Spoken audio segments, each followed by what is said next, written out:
So if you watch this video from start to finish, I promise you that you'll be able to sign more clients at a higher price point, period. I can make that promise because I've made this change within how I go about my sales, and it has made me sign more clients at a higher price point.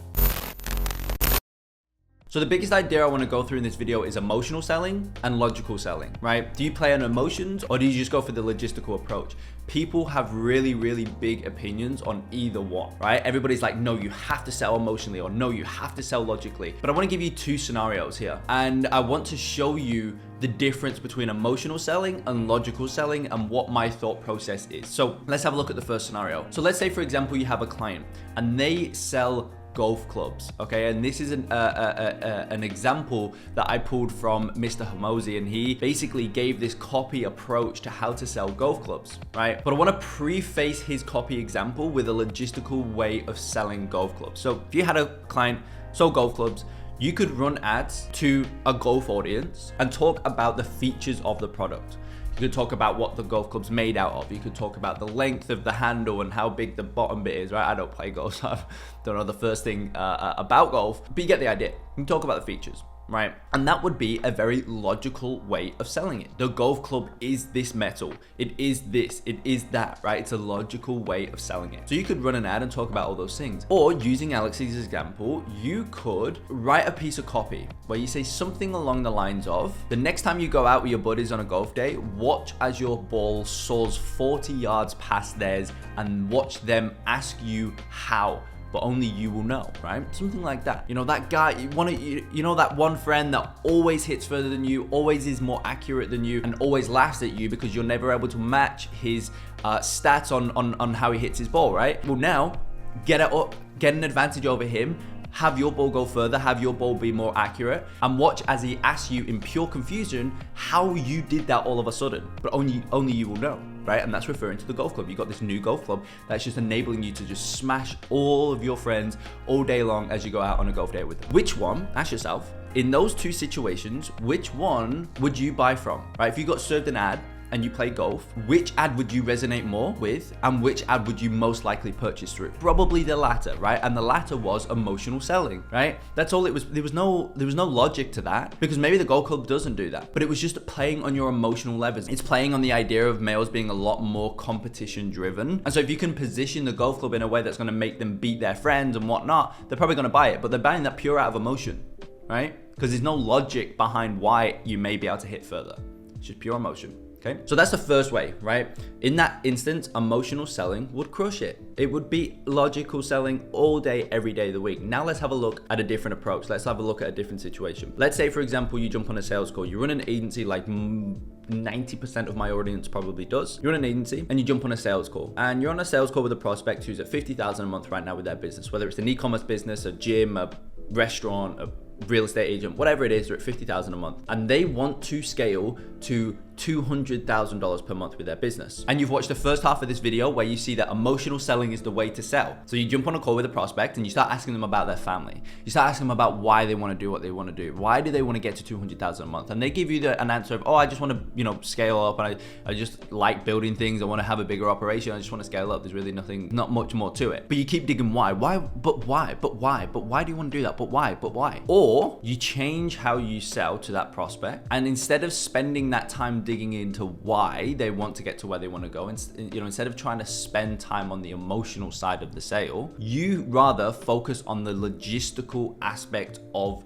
your offer, of your service, of your product. And so you spend that same amount of time proving to the prospect that there's no downside to your service, that you've taken a bunch of other clients from the exact position that this current prospect is in, which in this example is $50,000 a month. You've taken a bunch of your other clients from $50,000 a month to the exact same end goal that this current prospect wants to achieve as well, which in this case is $200,000 a month. And you've done that routinely for all of your current clients, or for a bunch of your current clients, in a 30-day time time period. So you've taken a client from 50,000 per month to 200,000 per month in the first 30 days of them working with you. And so obviously in that case, you're just proving your point beyond reasonable doubt, right? You're just showing them, look, this is what we do. We can do that exact same thing for you and get you to your desired end goal within the first 30 days of working with us, within the first 90 days of working with us, within whatever, right? And if we don't, we'll actually go ahead and refund you 100% of what you pay us. So there's physically no way that you cannot achieve this goal. And so in this scenario, if you was the person on the other side of the phone,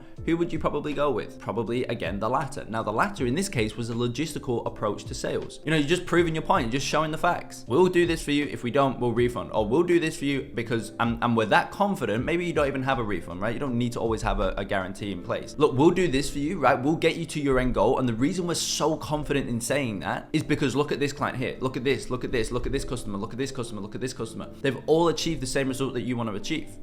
It's as simple as that. We know what we're doing and we can do the same thing for you, right? So in that case, logistical selling will win all day, every day of the week. So to circle back to the main idea of this video, emotional selling or logical selling, right? What should you do? Well, I don't think it's a question like so many people, maybe I'm wrong in this situation, but this is just what I've seen work best for my agency sales and for any other type of sales that I've done. And also for client ads as well, because you're selling in client ads, right? So for client ads as well, to get better results for client ads, it's, for me personally, it's never a question of emotional selling or logical selling, right? It's never an either or situation for me when it comes to emotional or logical, because that's what everybody thinks, but for me it just doesn't work like that. It comes down, it's more of a question of who's your prospect, what do they value most, what resonates with them most, right? And how can I best position my product or service in a way that's going to resonate with that customer or prospect the most. Because in those two situations, the constant was that we're selling something, a product or a service. We're trying to get somebody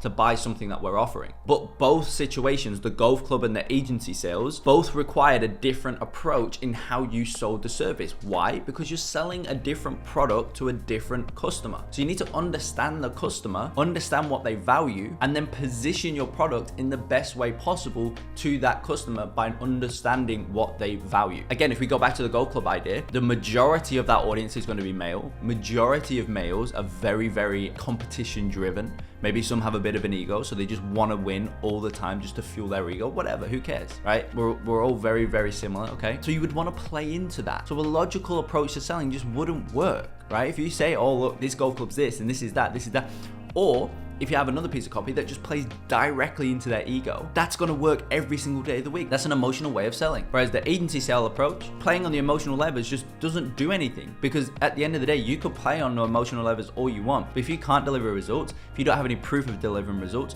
if you don't even have a service that's going to best suit the client's needs at that specific time in their business, they're just not going to move forward, no matter how good of an emotional seller you are. It just doesn't work. And so one of the best ways that I've been able to, again, increase my sales, whether it's for the agency or for any other type of sale, like high ticket sale, or whether it's for client ad copy and, the approaches in which we take to client sales, it's always about understanding the customer, understanding what they resonate with most, and then positioning your product or service in the best way possible. That's going to make that prospect or potential customer resonate with whatever it is that you're selling. So that is my take on emotional versus logical selling. I don't think it's a question of either or. I think it's a question of who's the customer and what are they going to resonate with most, and then you've got the answer to how you should go about selling to them. So as always, hope you found value in this video. If you did, smash the like button, subscribe to the channel, and I will see you in the next one.